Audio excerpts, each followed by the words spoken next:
Bom dia, amados irmãos, cumprimento a todos com a paz do Senhor. Irmãos, vamos dar continuidade hoje. Hoje não estou fazendo live, mas ainda assim eu vim fazer uma gravação. A gente está dando continuidade na nossa leitura de Jeremias, capítulo 7, cujo título nos diz: o templo não protege a nação iníqua.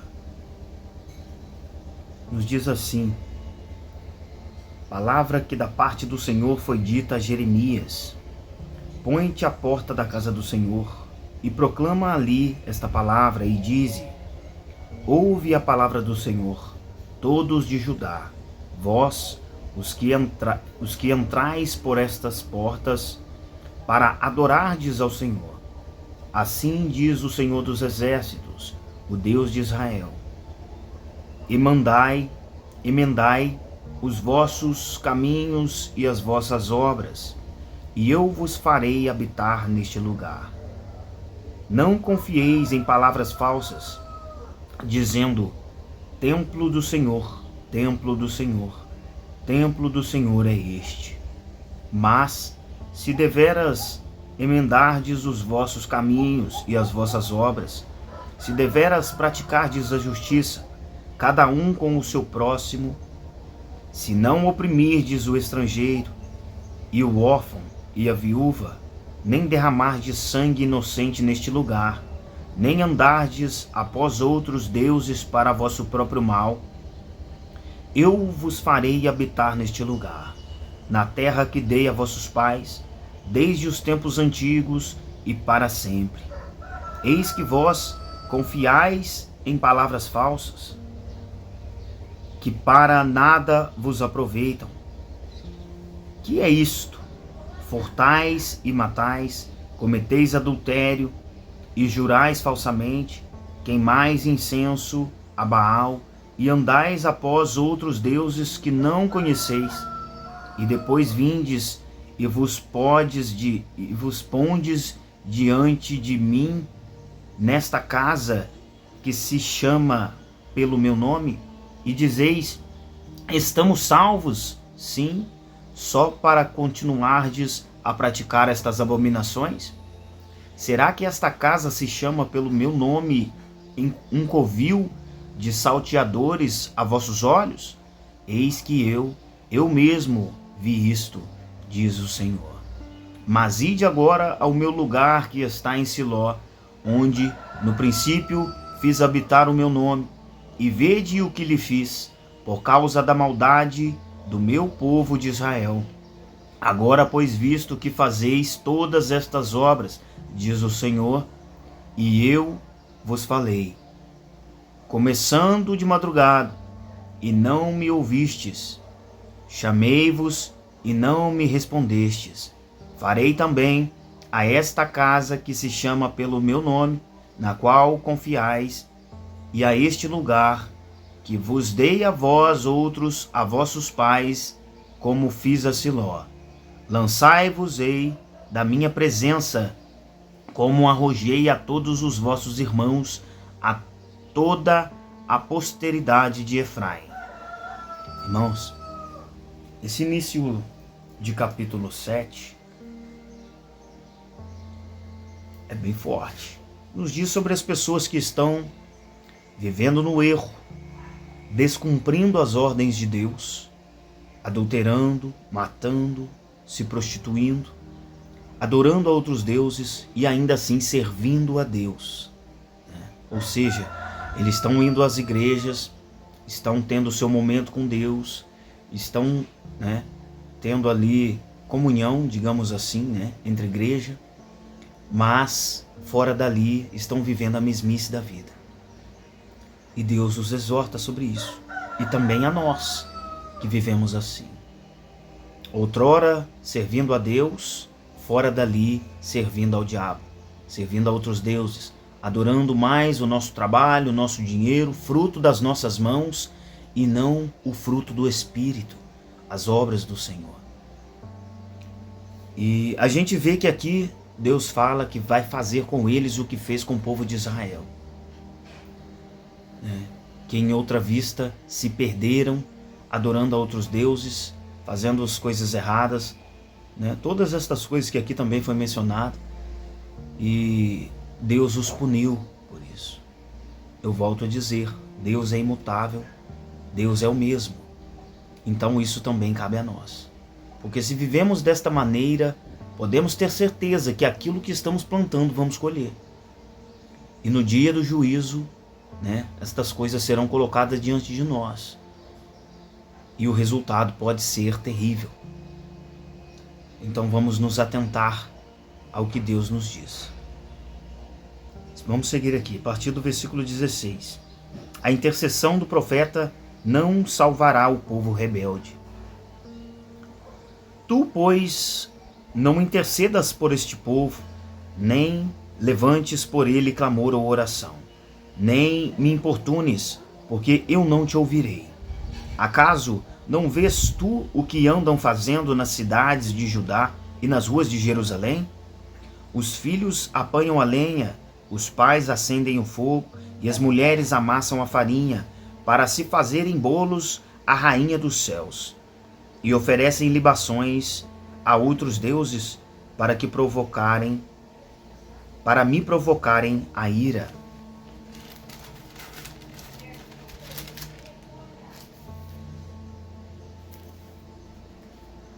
Aqui a gente pode notar também, Deus está dizendo que não vai ouvir a oração de intercessão pelo aquele povo, porque eles são conhecedores da palavra, mas ainda assim estão vivendo no erro. A gente tem que ter em mente também uma coisa, eu sou conhecedor da palavra. Eu sei que tem gente orando por mim, assim como eu oro pelas pessoas que estão no erro, que estão no mundo, pelas pessoas até que estão desviadas, porém elas são conhecedoras da palavra. Elas sabem que estão no erro, que se permanecer, a ira de Deus se voltará contra ela. E isso pode custar a sua salvação. Por que aqui Deus pede para que não interceda, que ele não ouvirá? Porque quem está procurando o erro são elas. Porque elas já são conhecedoras da palavra, conhecem o caminho que é Jesus, né, que foi pregado para eles, que foi ensinado para eles, para que hoje também nós soubéssemos, né, que Jesus é o caminho, a verdade e a vida, que ninguém vai ao Pai senão por ele. E ainda assim permanecem no pecado. Ainda assim cultuam a outros deuses, como aqui foi mencionado, a uma deusa, né, que eles cultuam, fazem sacrifícios. E Deus abomina essas coisas, porque só Ele é digno de toda a honra, toda a glória.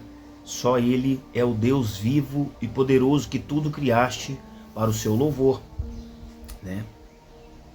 Então a gente vê que talvez, né, a gente tem que permanecer em oração, porém tem orações que Deus não vai ouvir, porque é esta pessoa que está buscando o erro, sabendo que não é aquele o caminho. Esta pessoa está permanecendo porque quer o prazer, né, do seu pecado, digamos assim, e assim abandonando as coisas de Deus. Deus não vai ouvir essa oração, porque é essa pessoa que está se fechando, que está se afastando de Deus, né? Então a nossa oração não vai ser ouvida, né? Deus não vai trabalhar numa vida que não quer aceitar a Deus e quer permanecer no pecado. Mas aquela pessoa que não é conhecedora, aquela pessoa que talvez esteja passando por dificuldade, né, que Deus conhece o seu coração, que ela está sem força, que ela caiu, né, mas não consegue se levantar, a Bíblia nos diz, o cair é do homem, mas o levantar é de Deus.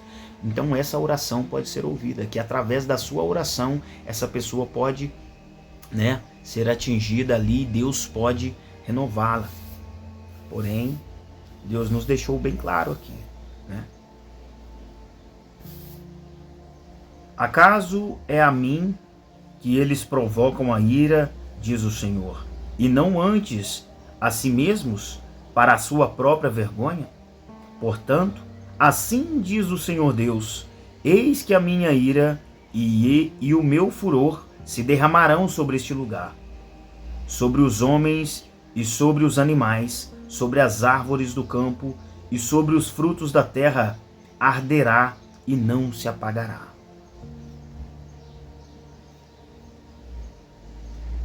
Olha isso. A ira de Deus aqui vai ser tão grande que não vai atingir somente a vida das pessoas, somente o corpo, somente em si, cada um, mas sim tudo que eles possuem, tudo que Deus criou também, que pode gerar frutos a eles, que pode trazer a eles, né, provisão de Deus. Deus vai puni-los com aquilo que Ele provê, né? Porque tudo é feito pelas mãos de Deus, mas eles irão ver quem é Deus, né? Que o Deus que eles servem nada podem fazer para ajudá-los. A palavra de Deus nos diz sobre isso aqui. Um versículo me veio à mente agora, que Deus diz, eu não me recordo onde está escrito, mas diz, né? Como que é mesmo? Agindo eu, quem impedirá? Né? Quem pode impedir Deus de fazer essas coisas? Quem pode impedir Deus de nos punir por algo que nós mesmos estamos procurando? E quem também pode impedir Deus de nos levantar e nos colocar num lugar onde todos verão que Ele é Deus? Né? Onde todos ali te atacavam, onde todos te julgavam, te abandonaram, mas Deus é contigo e Deus vai te erguer porque Ele tem poder para isso. E através da tua vida, outras vidas serão atingidas, outras vidas serão alcançadas e serão renovadas e serão conhecedoras da palavra de Deus, porque Deus quis assim e não há quem impeça. Assim nos diz a palavra do Senhor. A mera multiplicação dos sacrifícios é debalde. Assim diz o Senhor dos Exércitos, o Deus de Israel: ajuntai os vossos holocaustos aos vossos sacrifícios e comei carne. Porque nada falei a vossos pais no dia em que os tirei da terra do Egito, nem lhes ordenei coisa alguma acerca de holocaustos ou sacrifícios. Mas isto lhe ordenei, dizendo: dai ouvidos à minha voz, e eu serei o vosso Deus, e vós sereis o meu povo. Andai em todo o caminho que eu vos ordeno, para que vos vá bem. Mas não deram ouvidos, nem atenderam, porém, andaram nos seus próprios conselhos e na dureza do seu coração maligno. Andaram para trás e não para diante, desde o dia em que vossos pais saíram da terra do Egito até hoje. Enviei-vos todos os seus servos, os profetas, todos os dias, começando de madrugada, e os enviei, eu os enviei. Mas não me deste ouvidos, nem me atendestes, endurecestes a cerviz e fizestes pior do que os vossos pais. Dir-lhes-ás, pois, todas estas palavras, mas não te darão ouvidos. Chamá-los-ás, mas não te responderão. Dir-lhes-ás, esta é a nação que não atende à voz do Senhor, seu Deus, e não aceita a disciplina. Já pereceu, a verdade foi eliminada da sua boca. Olha, a gente vê isso aqui, e não foi somente nesse tempo em que Judá estava passando por isso, mas nos dias de hoje, onde a palavra de Deus é pregada. Eu já cansei de ver inúmeros vídeos de pregadores, missionários, pregando nas ruas e pessoas ao lado zombando, desacreditando. Eu já vi vídeos de pessoas perguntando aos outros quem é Jesus na vida dela, se ela acredita em Deus, e as pessoas dizendo que não. Irmãos, eu me lembro da minha infância, quando eu comecei a estudar, do prezinho, eu não me lembro se foi quando passei da 4ª para a 5ª série, no livro de ciências, onde dizia sobre o Big Bang, sobre uma explosão, que tudo foi criado, tudo foi gerado. Ainda assim, ali eu não acreditava naquilo. Eu já ia à igreja com a minha família, na época, na igreja presbiteriana aqui da cidade de Puiúna, e eu adorava, sabe, estar ali cantando, louvando a Deus. Depois eu fui me desviar, na minha adolescência, rebelde. Porém, Eu não acreditava que tudo isso e toda a nossa vida foi criada por uma explosão atmosférica. Isso não entrava na minha mente. Porque o que eu sentia ali dentro da igreja, quando eu abria minha boca para louvar e ouvindo aqueles hinos que falava de Deus, falava da criação, e ouvindo a palavra de Deus, onde dizia que Deus tudo criava para o seu louvor, e que as pedras o adoram, onde as estrelas são todas contadas e nomeadas e chamadas pelo seu nome, você acha mesmo que uma explosão criaria tanta coisa assim, tanta perfeição?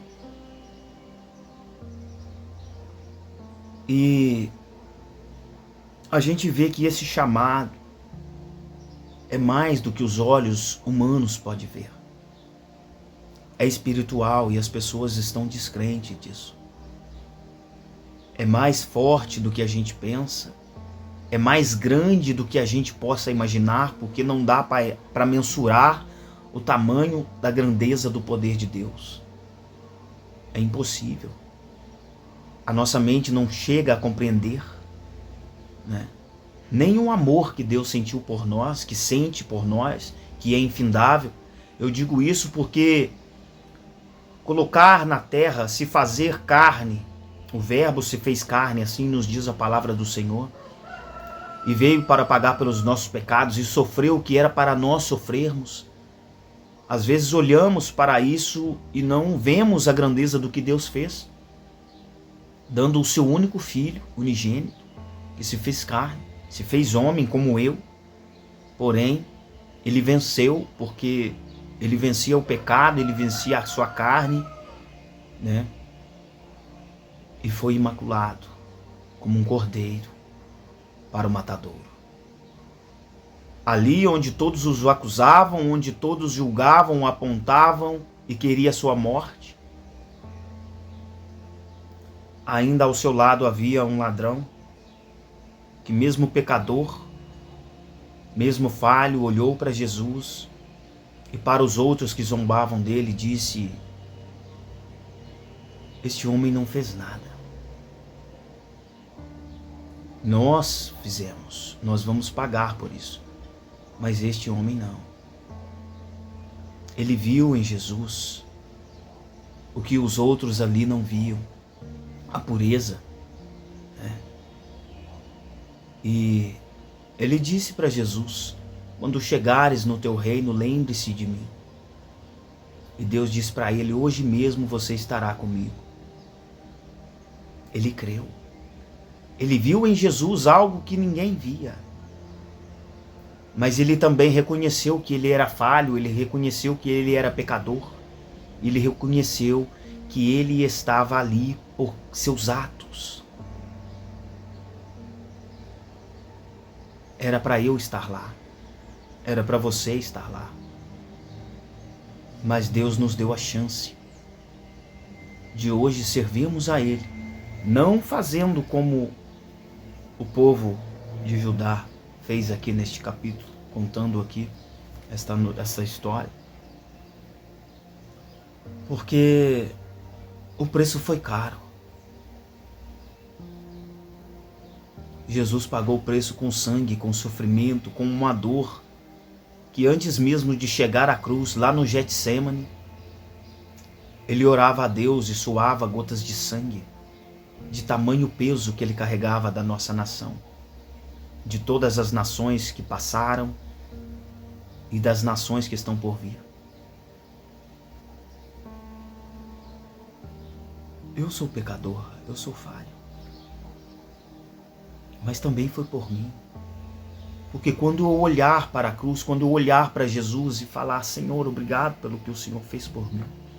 O Senhor não merecia estar lá, mas o Senhor sofreu por mim, me perdoa. Então eu também posso ter a chance de receber o que aquele homem recebeu. Hoje você estará comigo no reino dos céus, na glória. Mas isso é diário, porque hoje a nossa cruz não é um madeiro, mas a nossa cruz é o fardo do peso que a gente tem que carregar de abandonar as coisas do mundo. É o fardo que a gente carrega de fugir do pecado, do adultério, das coisas erradas que a Bíblia nos ensina que não podemos andar, para que possamos andar em santidade. Hoje a nossa cruz é abandonar os erros e olhar para Deus, ainda com dor, ainda que às vezes parece que Deus não está na nossa vida, mas Ele está, porque Ele nos prometeu estar todos os dias, ainda que haja mais sofrimento do que alegria, mas Deus também nos prometeu uma alegria que nada pode nos tirar.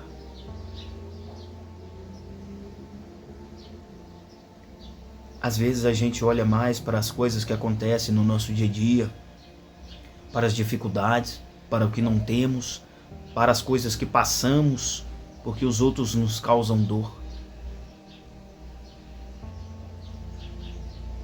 Todos nós somos falhos, todos nós somos fracos e totalmente dependentes da palavra do Senhor. Mas se tem uma coisa que não podemos abandonar, é a palavra de Deus, é o caminho correto. Porque Deus foi bem claro quando Jesus disse: eu sou o caminho, a verdade e a vida. Ninguém vem ao Pai senão por mim. O que Deus quis dizer é que não há atalho. O que Deus quis dizer é que não há outro caminho. Pois Ele é o verdadeiro. Ele é o único. Judá estava buscando outros deuses, adorando, servindo, fazendo sacrifícios e holocaustos para um Deus que não podia nada fazer, para uma deusa que não podia os ouvir, que não podia responder, que não podia abençoá-los, e se esquecendo que Deus, o próprio, o verdadeiro, o único e soberano, havia tirado eles de uma terra onde havia sofrimento, de uma terra onde havia escravidão, e colocado eles na terra prometida, que Deus os guiou até ali sem nada os deixar faltar. E mesmo lá dentro da terra prometida, Judá e Israel se voltavam a outros deuses. Quantos dias da nossa vida a gente vê a mão de Deus? A gente sabe que estamos aqui, que somos milagres, que aconteceu algo na nossa vida que a medicina não explica, aconteceu algo na nossa vida que a gente teve visão que foi a mão de Deus, mas ainda assim preferimos acreditar que Deus não é conosco, preferimos acreditar que Deus não pode fazer o melhor por nós, ou não pode nos colocar em algo grande. Nós limitamos a nossa vida e limitamos o poder de Deus para fazer o impossível. Às vezes Deus não age porque nós não deixamos Deus agir. Eu digo isso com prioridade, porque isso também acontece na minha vida. Não é porque eu sirvo a Deus que eu não possa cair. Não é porque eu sirvo a Deus que todos os dias eu terei dias felizes, que eu não posso andar angustiado, que eu não possa, às vezes, chorar, estar oprimido. Eu sou ser humano, eu sou falho. Mas às vezes a gente limita o poder de Deus. Deus é o Todo-Poderoso, o Rei dos Reis, Santo dos Santos. O que quer dizer que Ele está acima de todas as coisas. Deus tudo pode fazer. Não há nada impossível para Deus. Eu gosto muito de uma palavra que está em Lucas 1,37. Faça o que está ao teu alcance, o impossível é meu papel. Isso nos dá a entender aquele versículo. Porque a gente tem limite, mas Deus não. Eu sou limitado, mas aonde acaba o meu limite, começa o impossível de Deus. Começa o agir dele. Porque o que é para mim fazer, eu devo fazer. Mas o que não está ao meu alcance, aí Deus fará por mim. Essa é a visão que a gente tem que ter.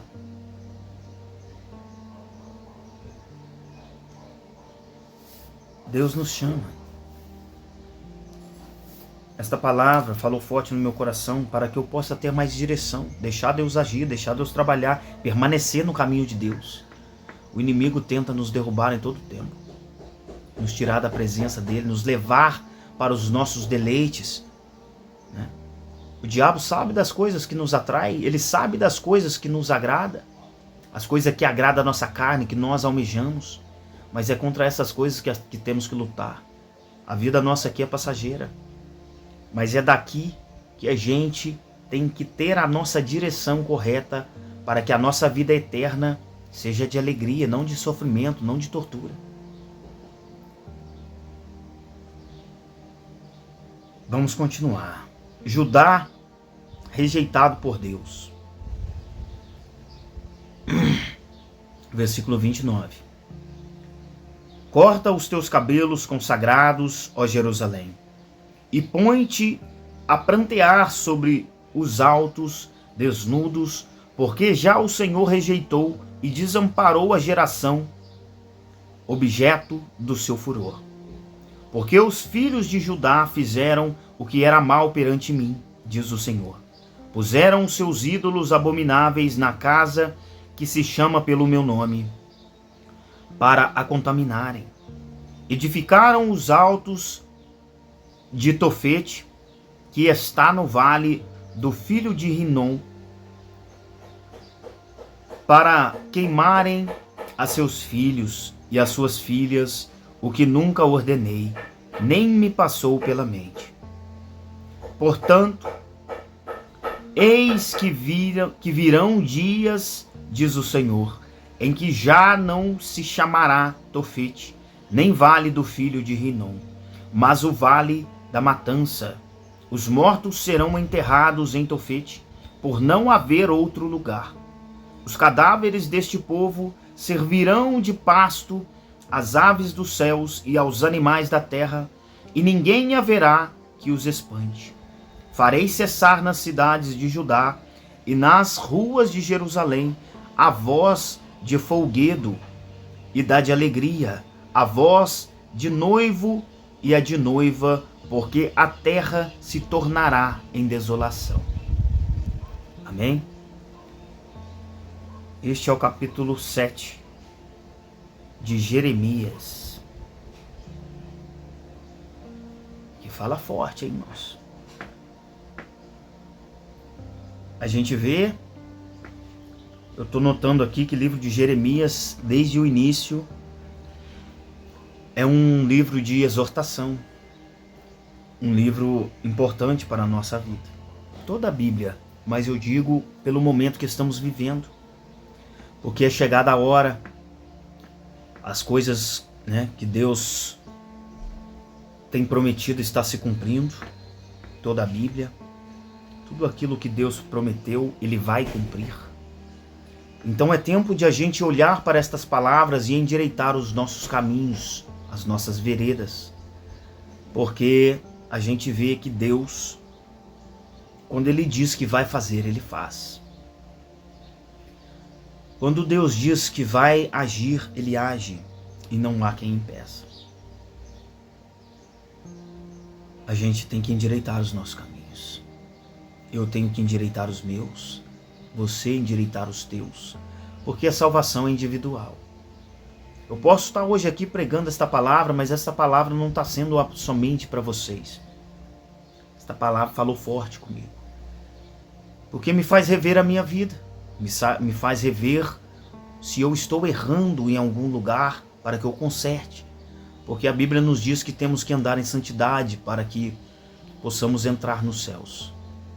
Então reveja hoje os seus conceitos, reveja hoje a sua vida, endireita os teus caminhos, porque se Deus agir, não há quem impeça.